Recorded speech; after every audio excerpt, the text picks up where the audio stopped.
"Hold her, Marina! Hold her head!"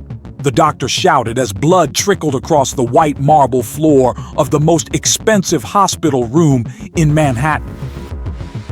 Marina held the baby in her trembling hands, not because of the child's weight or the blood staining her janitor's uniform. She trembled because she had just recognized, on the phone screen tossed on the nightstand, the face of the man who had promised he was at a business meeting in Chicago. The same man who had been sleeping beside her for the past 7 years. But that would be hours later. 12 hours earlier, Marina Ribeiro had arrived for yet another night shift at St. Helena Hospital, with no idea that her life was about to collapse and be rebuilt all in the same night. The clock struck 8 p.m. as Marina walked through the employee entrance, flashing the faded badge that identified her as a contracted cleaning assistant. 32 years old, mother of a 5-year-old boy with chronic respiratory issues, Marina worked from 8 at night until 6 in the morning, scrubbing the hallways and rooms of a hospital where a single night stay cost more than her monthly salary. "Good evening, Marina," greeted Jorge, the security guard, with that weary smile of someone also starting a long shift. "Good evening, Jorge. Busy night?" "Always." Dr. Beatriz Alcantara checked in about an hour ago. VIP wing as usual. Marina knew that name well. Impossible not to. Beatriz Alcantara was the very definition of success splashed across business magazines. 35 years old, CEO of a multinational pharmaceutical company, 8 months pregnant, and still running meetings from her hospital room as if it were her private office. Marina had often seen her during high-risk prenatal visits, always immaculate in designer suits that cost 3 times a janitor's annual salary. St. Helena wasn't just any hospital. It was where New York's elite were born, treated, and eventually died, in rooms that looked more like 5-star hotel suites. Marina knew every inch of those Italian marble hallways, every original painting on the walls, every detail screaming opulence to those who could afford it. She was pushing her cleaning cart down the VIP corridor when a sharp voice sliced through the half-open door of room 212. "Incompetent! I pay 50 grand a month for this insurance and have to wait 20 minutes for a nurse." Marina froze. Protocol said to wait until tempers cooled before entering to clean.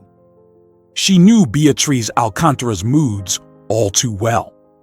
The door flung open, and a young nurse stumbled out in tears. Claudia, fresh out of school, only 2 months into the job. "She's impossible," Claudia muttered as she passed Marina. "Called me incompetent because her vein was hard to find. Like that's my fault." Marina knew the story. Beatrice had a reputation among the staff. She treated everyone like personal servants, especially those she considered invisible: janitors, cleaners, orderlies. To her, they were part of the furniture, necessary but insignificant. "You there!" Beatrice's voice cut down the hall. She stood in the doorway, one hand supporting her back, clearly uncomfortable with the weight of her belly. "I need this room cleaned immediately. Someone spilled IV fluid on the floor and it's sticky. Unacceptable in a hospital of this caliber." Marina nodded silently, pushing her cart into the room. Beatrice's suite looked more like a presidential hotel room. State-of-the-art hospital bed, leather sofa, 70-inch TV, fully stocked mini-fridge, bathroom with a jacuzzi. Marina started cleaning near the bed while Beatrice typed furiously on her laptop. "Ricardo, where are you?" Beatrice snapped into her phone. "The meeting was at 7. How are you still at the office?" Marina felt a pang in her chest. Ricardo. Her husband's name was also Ricardo. He too had a meeting tonight. Coincidence, she thought, shoving the unsettling thought aside. Watch the wires on the equipment, Beatrice barked without looking at her. People like you have no idea how valuable this stuff is. One monitor costs more than you make in 5 years. Marina kept cleaning in silence. She had learned that answering back only made things worse. She needed this job. Pedro, her son, had a pulmonologist appointment next week, $2,000 just for the consultation, not counting the medications. And don't use that cheap disinfectant, Beatrice continued. The smell makes me sick. Actually, you smell strange yourself. When's the last time you washed that uniform?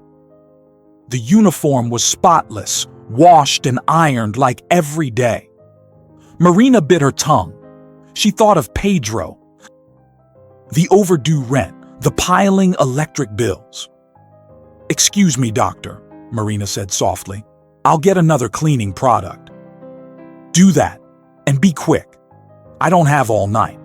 Oh, and fix those flowers afterward." She pointed to an orchid arrangement that must have cost a minimum wage. "They're crooked.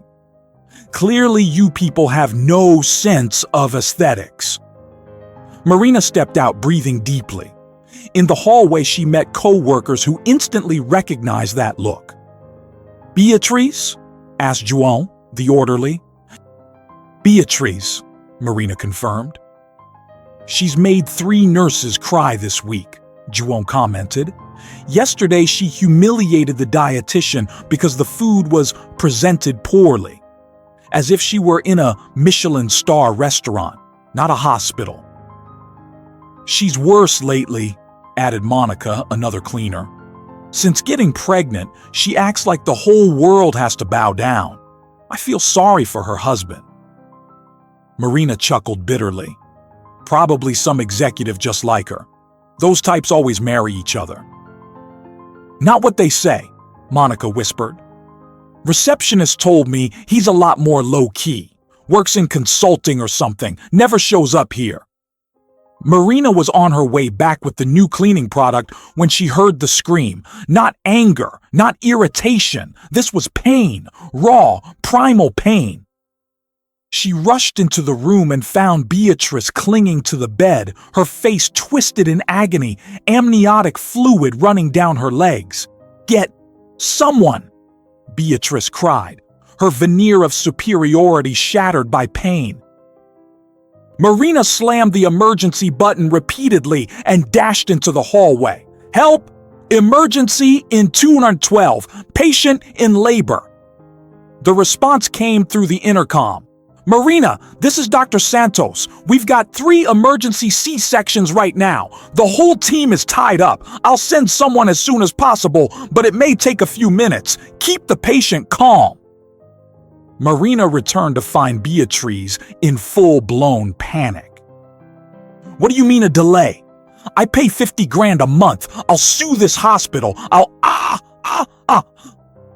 Another contraction, stronger. Marina saw blood mixing with the amniotic fluid. Not normal. "Dr. Beatrice, you need to lie down," Marina said, her voice suddenly firm, professional. "Slowly. I'll help you." "Don't touch me! You're a janitor! You don't know! Beatrice nearly collapsed, but Marina caught her with surprising strength, guiding her onto the bed. "Listen, I know you don't like me, but right now I'm the only one here. I need to check a few things, or you and the baby could be in danger." "You're not a doctor, not even a nurse. You're a janitor," Beatrice screamed. But this time, it was desperation, not rage. "I was a nurse technician for 5 years before I became a cleaner," Marina said, already positioning Beatrice and checking the vital signs on the monitor. "Lost the job when the hospital cut costs, but I still know what I'm doing." Beatrice's blood pressure was dropping. 140 over 90, 130 over 80. The baby's heart monitor showed decelerations. "Where's Ricardo?" Beatrice whimpered, vulnerability taking over. "He promised he'd be here. Said the Chicago meeting was canceled. that he'd come straight from the office. Another pang hit Marina. Her Ricardo also had a Chicago meeting canceled.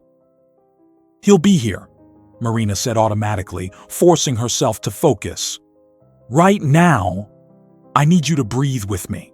The baby's heart rate is irregular. Don't leave me." Beatrice gripped Marina's arm with desperate force. All arrogance gone, just a terrified woman facing premature labor. "Please, I know I was awful to you, but please don't leave." Marina looked into her eyes and saw genuine fear. The same woman who had humiliated her minutes before was now begging her to stay. "I'm not going anywhere," Marina said, squeezing her hand. "I promise." "It hurts so much," Beatrice sobbed. "This shouldn't be happening now. I still have 8 weeks left. Something's wrong. I know it." Marina checked again. The bleeding was heavier, possible placental abruption. They needed medical help urgently, but minutes passed, and no one came. "Beatrice, listen." Marina used her first name for the first time. "I'll need to examine you. I know I'm not the official doctor, but I've been part of dozens of births. I need to check if the baby's in position and how far along you are." "Do whatever it takes!" Beatrice screamed through another contraction. "Just save my baby, please! It's all I have!" The words struck Marina strangely. All she has? What about the husband? "Where's your phone?" Marina asked. "I'll try calling your husband again." "On the table. Password is 0803. Marina picked up the phone, a brand new iPhone in a designer case. When the screen lit up, her world began to crumble. The wallpaper was a photo of Beatrice hugging a man. A man whose every feature, every smile, every detail Marina knew by heart. Ricardo, her Ricardo. Her husband of 7 years, father of her child, was in the picture with Beatriz Alcantara. Marina's hands shook as she held Beatrice's phone, but there was no time to process what she had just seen. Another violent contraction tore through the executive's body, her screams gripping the Egyptian cotton sheets. Marina slipped the phone into her uniform pocket and focused on the emergency, even as her heart pounded truths she didn't want to accept. Years of experience with complicated births took over, overriding the emotional chaos threatening to consume her. "Ricardo's coming from Chicago, isn't he?" Beatrice panted between contractions, her flushed, sweaty face streaked with makeup that had been flawless only hours earlier. "He said his flight was at 8. He should be landing now." "He promised he'd be here for the birth, even though it's premature. You know how he is. He always keeps his promises. 3 years together, and he's never let me down." The irony of those words cut through Marina like blades, but she kept her face neutral, professional. 3 years. Her marriage was 7. Pedro was 5. The math clicked in her head with cruel precision. "I'm sure he's on his way," Marina answered with a calm she didn't feel. Checking the dilation with practiced precision learned from years of maternity ward shifts before budget cuts took her job. "You're at 8 centimeters? The baby's coming now. We can't wait for the medical team. I'll need you to trust me." It was surreal, helping her own husband's mistress give birth. But the innocent baby wasn't guilty of the adult's lies. Beatrice clutched Marina's hand with desperate strength, her manicured nails digging into the janitor's calloused skin. "He's everything to me, you know? Ricardo came into my life when I'd already given up on love. 32 years old, married to my career, then he showed up at that pharmaceutical convention. Said he was a business consultant, traveled a lot, that his previous marriage had been a youthful mistake, that his ex-wife never understood him, that she was too simple for his dreams." Marina swallowed back the bile rising in her throat. Those were the same excuses Ricardo used for his constant trips, the weekends away, the late-night business dinners. The heart monitor shrieked, snapping Marina out of her torturous thoughts. The baby's heart rate had dropped to 90 beats per minute, then 80, 70. Acute fetal distress. The bleeding, once manageable, now pooled across the sheets, and Beatrice's face was growing pale, lips losing color.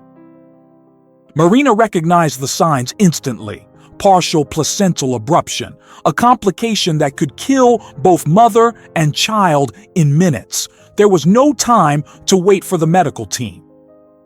"Beatrice, listen to my voice," Marina commanded with authority that surprised even her, years of training surfacing beneath the janitor's uniform. "The baby's in distress and you're losing too much blood. You must do exactly what I say. We need to deliver this baby now. No anesthesia, nothing. It's going to hurt like hell, but it's the only chance. Do you understand?" The executive nodded weakly, eyes glazed with fear and pain. Marina tore open a sterile glove packet from the emergency cart, silently grateful she knew every protocol, every procedure, every detail that could save lives. "It wasn't supposed to be like this," Beatrice whimpered as Marina positioned her legs, preparing for an emergency delivery without resources. "I had everything planned. C-section scheduled for 8 weeks from now on my birthday. Ricardo was going to be there. We planned a photo shoot. I bought a $20,000 dress just for the postpartum pictures, and now I'm going to die here, without him, with a janitor." The words should have stung, but Marina only thought of how many lies her husband had told, how many nights he'd come home late, claiming Manhattan traffic was unbearable, when in reality he'd been miles away in another woman's arms. Marina applied pressure to Beatrice's abdomen, helping the baby descend while the bleeding worsened. Her hands, accustomed to scrubbing floors and polishing luxury bathrooms, now performed complex obstetric maneuvers with surgical precision. "Push now, Beatrice, with all your strength. I know it hurts, but it has to be now." The baby's head began to crown, but it was purple, the umbilical cord wrapped tightly around the neck, a nuchal cord, another life-threatening complication. Marina didn't hesitate, her fingers deftly slipping the cord free, a maneuver she had performed dozens of times back when she wore a white coat instead of a faded blue uniform. "One more time, Beatrice! Your baby's almost here," Marina shouted, blood now covering her hands, splattering across the marble floor she would later have to clean if she survived this night. With one final desperate push and a scream that echoed through the empty VIP wing, the baby slid into Marina's steady hands. He didn't cry right away. Marina cleared the airways with swift, precise movements, stimulating the tiny body until a faint but determined wail filled the room. A boy, small for 32 weeks but alive. She wrapped him in clean towels as Beatrice collapsed onto the bed, barely conscious from blood loss. That's when Marina saw the medical papers scattered on the nightstand, likely prepared for admission. The father's name was printed clearly on hospital letterhead, Ricardo Ferreira Santos. Social security number, address, phone. Every detail of the man who had shared Marina's bed for 7 years. "I need to see my baby," Beatrice whispered weakly, reaching out with trembling arms. Marina carefully placed the newborn against her chest, watching as, even on the edge of collapse, Beatrice looked at her son with pure, absolute love. It was disturbing to witness, knowing this child was Pedro's half-brother. That Ricardo had built an entire parallel family, complete with promises of eternal love and future plans. Beatrice's phone buzzed again, screen lighting with a notification. Marina didn't need to pick it up to read the message. Love, I managed to reschedule the meeting. I'm leaving home now. I'll be there in 30 minutes. I set up that surprise you wanted for the baby's room. I love you more than anything. Ricardo. Marina knew those words. Ricardo had used the same ones with her back before Pedro was born, before the debts, before she lost her nursing job and had to take whatever work she could find. Marina, Beatriz murmured, can you hand me my phone? I need to tell Ricardo the baby's here. He'll be so happy. He always wanted a son, you know? Said the daughter from his first marriage was too attached to her mother, that he barely saw the girl. Said his ex-wife was possessive and jealous, used the child to trap him. Marina felt the world tilt. Ricardo had always complained that Pedro was too clingy with her, that he needed more man space. The daughter Beatriz mentioned didn't exist. It was Pedro, her Pedro, 5 years old, being erased from his father's story. Beatriz's postpartum bleeding wasn't slowing as it should. Marina recognized uterine atony, the uterus failing to contract after delivery. Without medication or proper equipment, she had to perform manual uterine massage, painful but necessary. As she pressed down on Beatriz's abdomen, forcing the uterus to contract, Marina battled the temptation to simply stop. It would be so easy. A few minutes of inaction and the hemorrhage would do the rest. No one would blame a janitor for not knowing what to do in a medical emergency. It hurts, Beatriz screamed, clutching the baby to her chest. What are you doing? Marina kept the massage going, the bleeding finally easing. I'm saving your life, she said with a calm she didn't feel. Even though you treated me like garbage for months. Even though you're destroying my family without even knowing it. I'm saving your life because this baby needs a mother, and I know what it's like to raise a child alone. Beatriz was too weak from blood loss to fully grasp the meaning, but something in Marina's tone silenced her. The phone rang again, the screen flashing love of my life with a smiling photo of Ricardo, the same one framed on Marina's nightstand at home. Beatriz was too weak to answer, so Marina picked up, her voice unnervingly calm. Hello? There was a pause. Then Ricardo's familiar voice, the same voice that whispered, I love you every morning for 7 years. Who's this? Where's Beatriz? I'm on my way to the hospital. I had to make up an emergency for Marina, my wife. She's so gullible, she believes anything.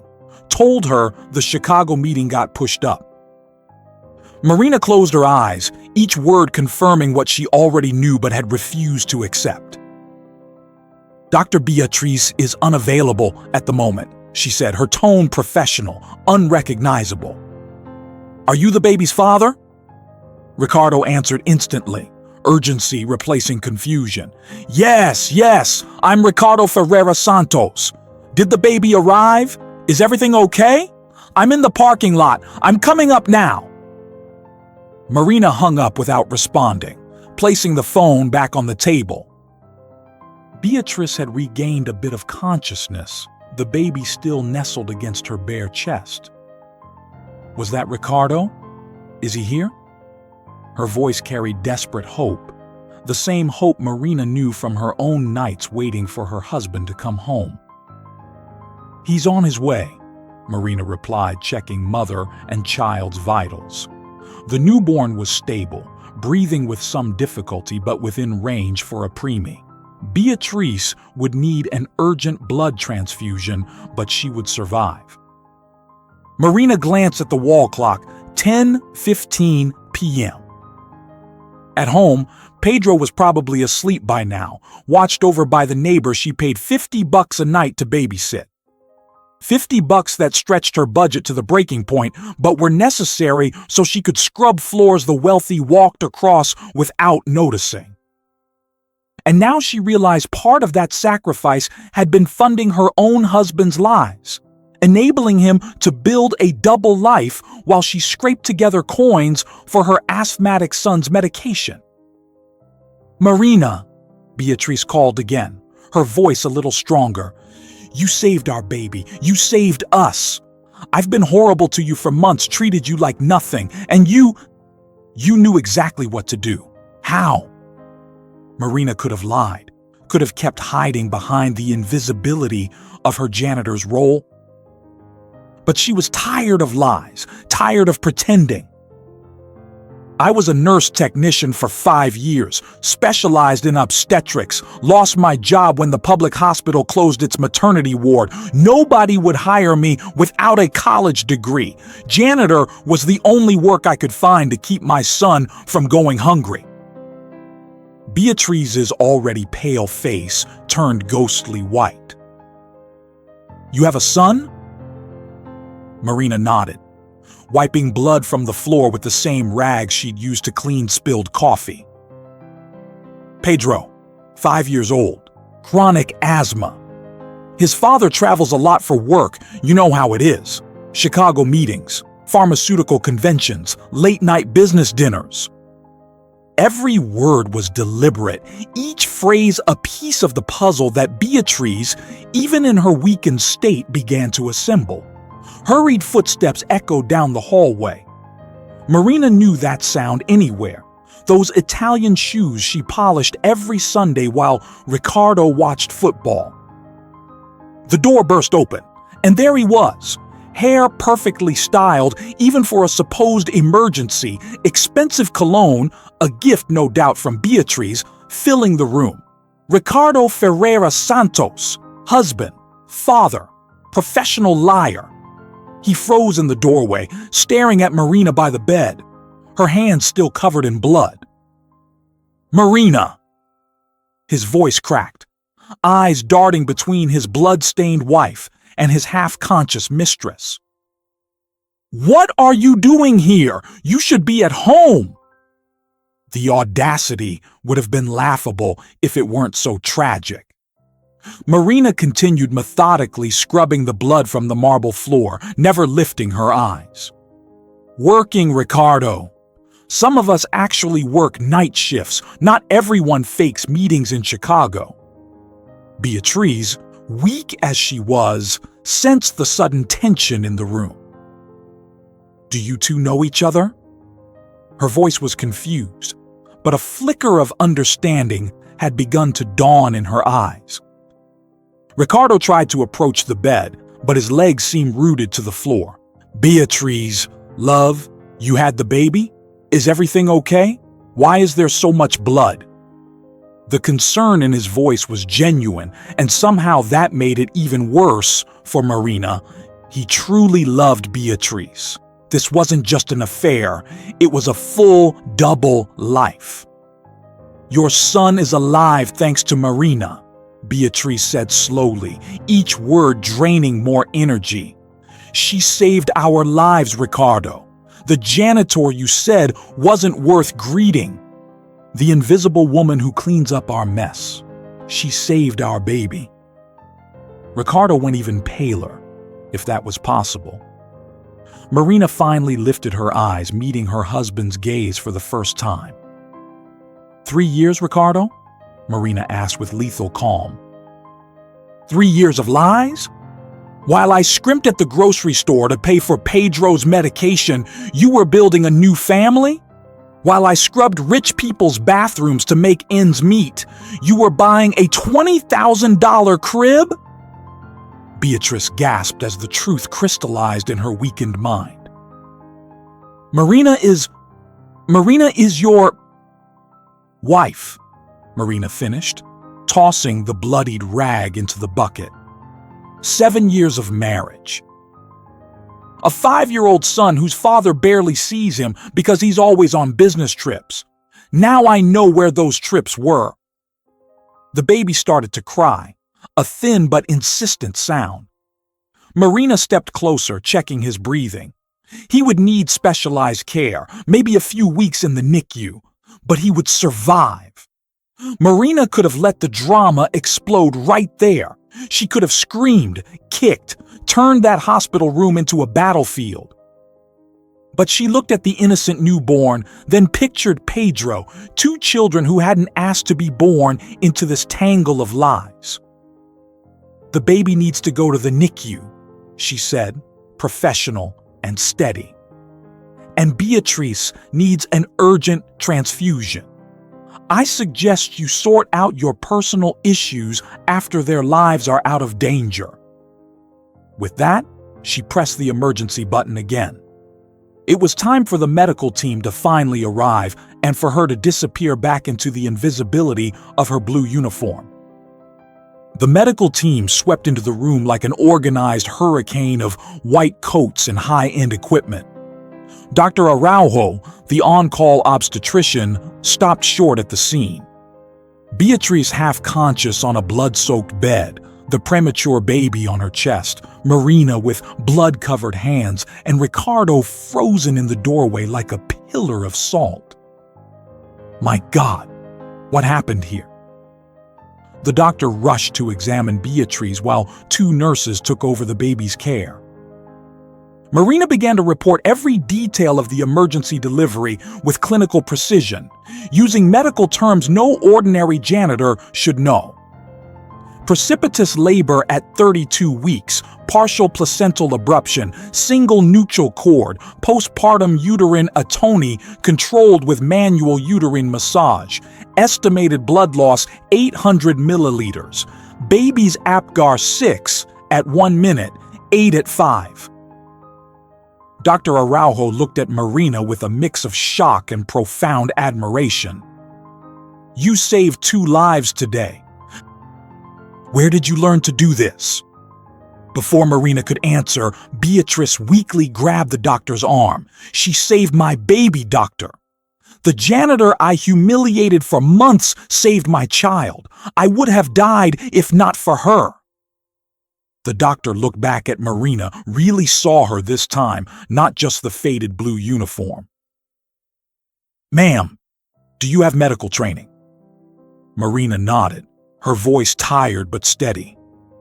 "I was an obstetrics nurse technician for 5 years at the municipal hospital. I lost my job when the public maternity ward closed. No one would hire me without a college degree." As the team stabilized Beatrice and prepared the baby for transfer to the NICU, more people arrived, nurses, techs, even other physicians curious about the emergency delivery that saved the most powerful executive among the VIP patients. Marina kept detailing each procedure she had performed, each decision she'd made during those critical minutes when it was just her, a dying woman, and a baby in distress. Ricardo remained mute in the corner, his world collapsing in slow motion as he witnessed the extraordinary competence of the woman he had underestimated for years. The woman he cheated on, assuming she was just a simple, ambitionless janitor. The transfer of Beatrice to recovery and the baby to the NICU turned the hallway into a frenzy. Marina tried to slip away quietly, but Ricardo followed, grabbing her arm in the empty corridor. "Marina, let me explain," he started, voice desperate, eyes wide with panic. "It's not what it looks like. I can explain everything." Marina yanked her arm free, the dried blood on her hand smearing his expensive shirt sleeve. "Not what it looks like?" "Ricardo, you have a child with another woman. A child who was born into my hands while you lied about being in Chicago. Which part of that isn't what it looks like?" Other hospital staff began to notice the argument and slowed to watch. João, the orderly, recognized Marina and stepped in concerned. "Marina, you okay? Need help?" Ricardo tried to shoo João away with his usual authoritative tone. "This is a private matter. Please step aside." But João didn't move, and other staff gathered too, forming a protective circle around Marina.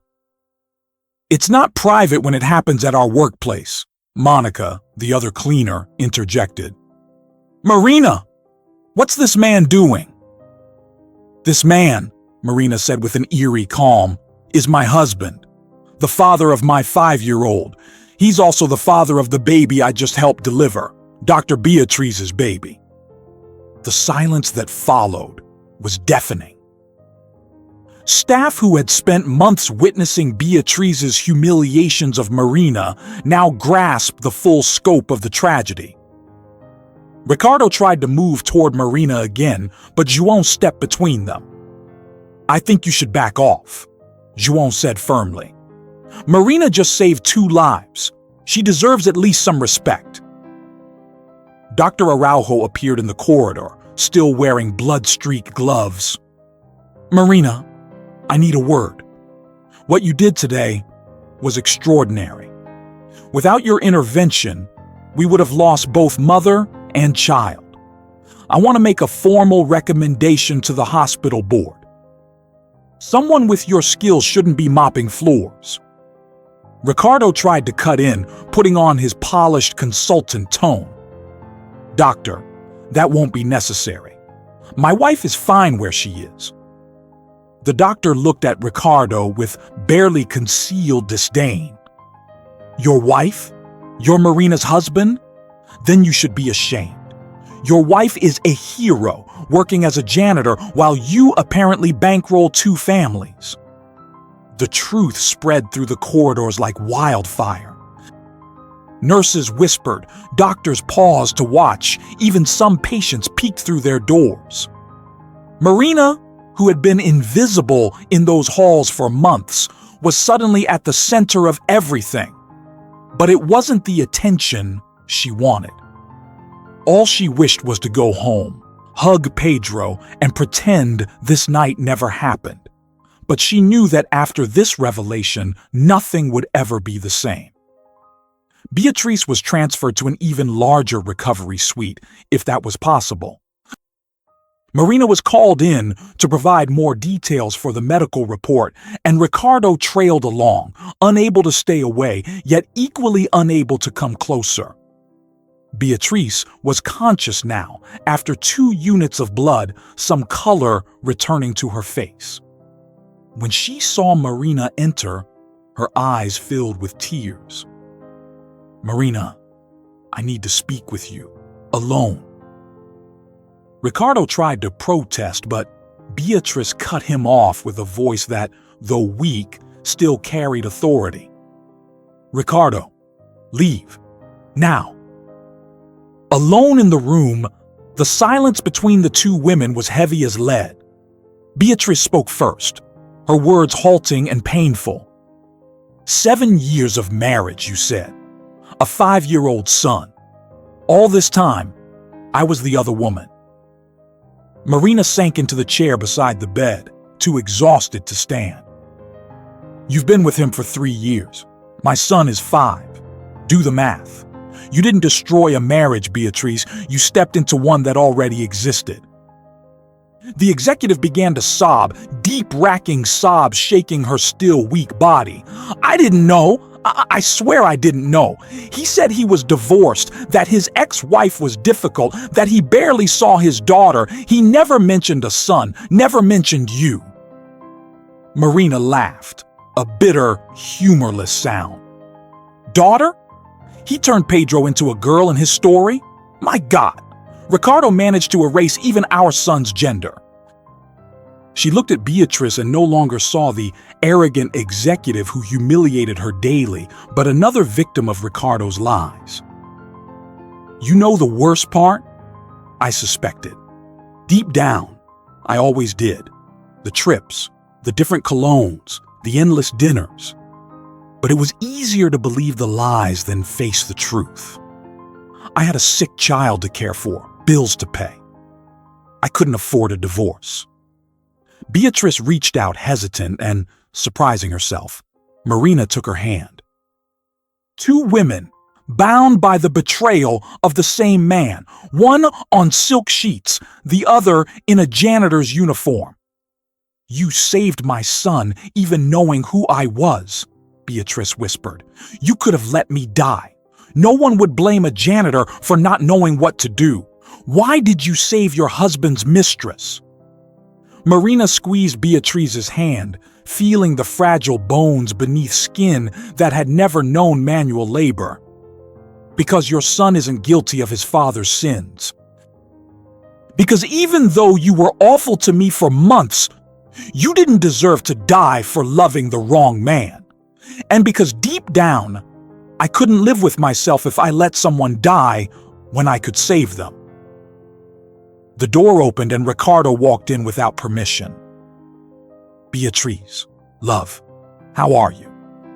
He tried to ignore Marina, but Beatrice gripped Marina's hand tightly. Don't call me love, Ricardo. Not after what I've learned. 7 years of marriage, a sick child. You made a fool of me. Ricardo scrambled to defend himself, words tumbling out. It's not like that, Beatrice. My marriage ended years ago. Marina and I are just partners raising Pedro. There hasn't been love for a long time. Marina shot to her feet, the chair scraping the floor. The audacity of that lie, spoken right to her face as if she didn't exist, ignited a fury years of humiliation had never awakened. Partners! Is that what you call the nights we slept together? The I love yous whispered every morning? The plans to renovate the house when you got your promotion? She turned to Beatrice. You want the truth? We make love 3 times a week, or we did, until today.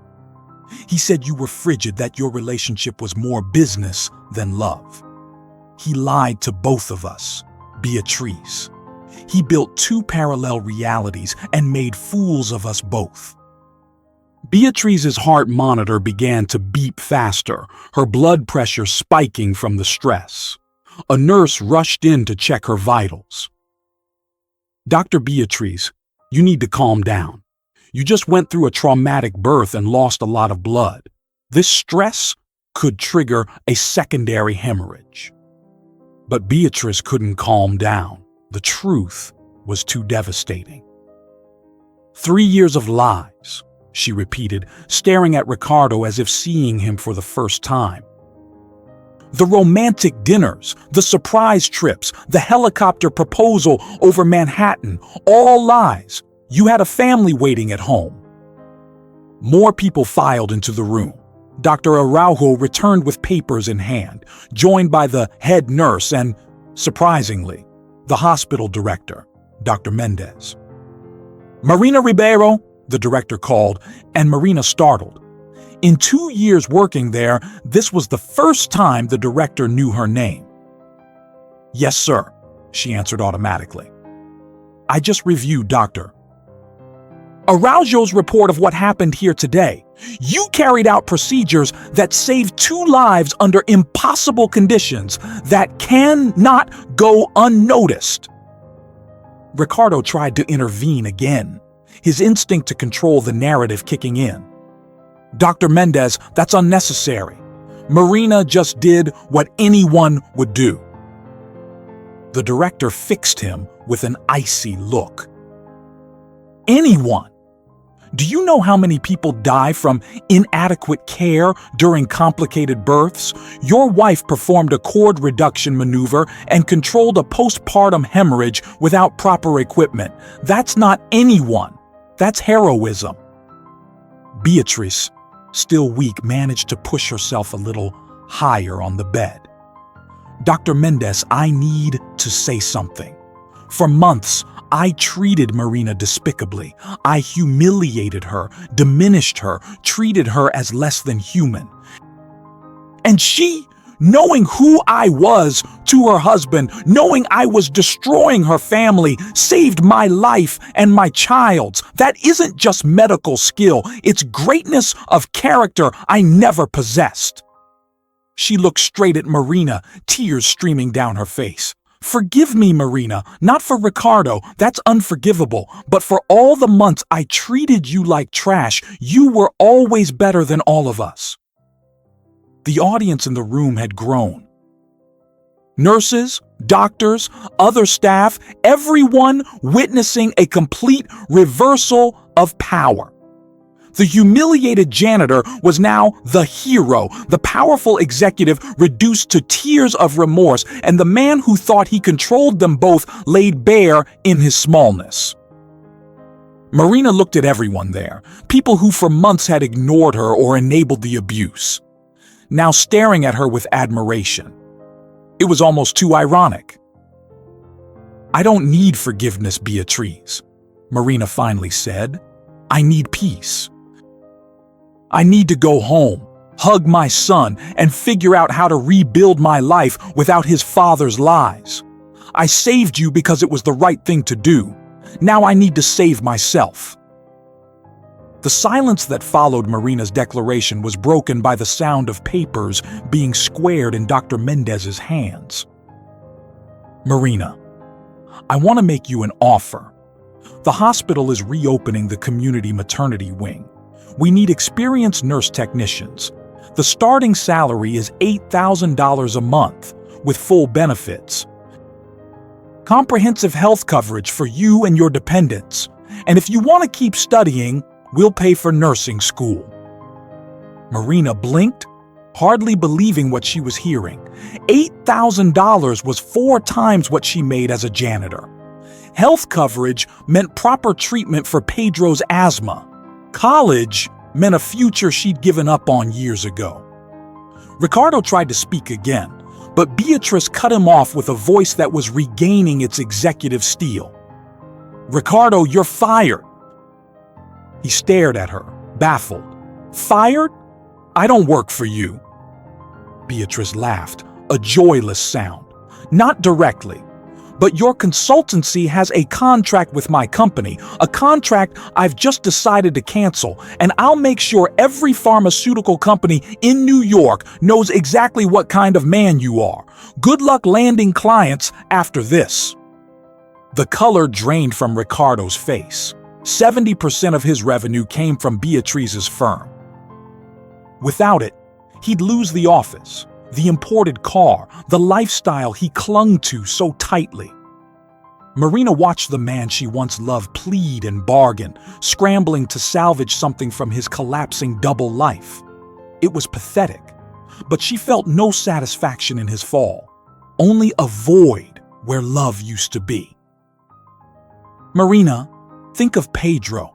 Ricardo tried his last card, emotional manipulation. "Our son needs his father." Marina met his eyes, unwavering.